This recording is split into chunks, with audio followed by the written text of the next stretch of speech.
In this quick tutorial, I'll be showing you how to send large files through email. Let's begin. So once you open up your web browser, you are going to head over to the search bar and you're going to type in wetransfer.com. Once you're done, you'll be greeted by this page where it says transfer ideas, transform the world. So you're going to head over to the bottom, read everything here, and then select accept all.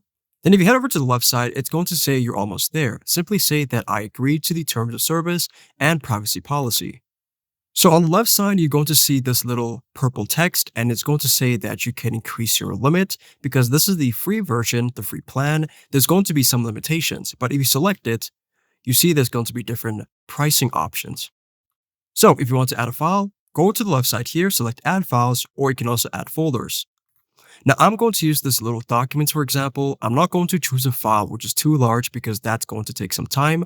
But then if you want to, you can just select it. So I'm going to use this little document. Simply head over to open, and it's going to show you how much space you have remaining. So I have about 2 gigabytes remaining. And if you want to increase it, simply select increase limit.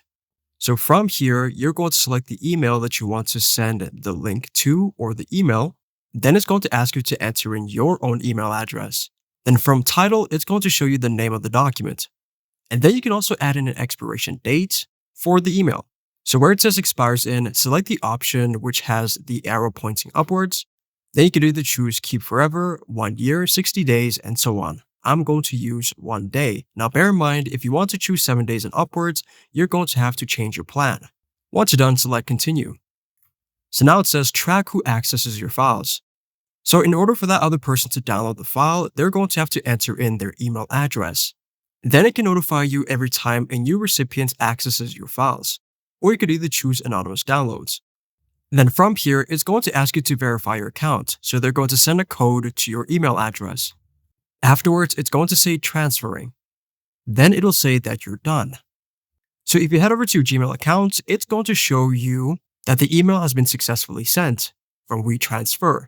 So if you simply want to get your files, go to the bottom and then select get your files. Then it's going to take you to the wetransfer.com website. Then you simply have to go to the left side and then select the download button. And there you go. I hope this video was helpful for you, and I'll see you in the next one.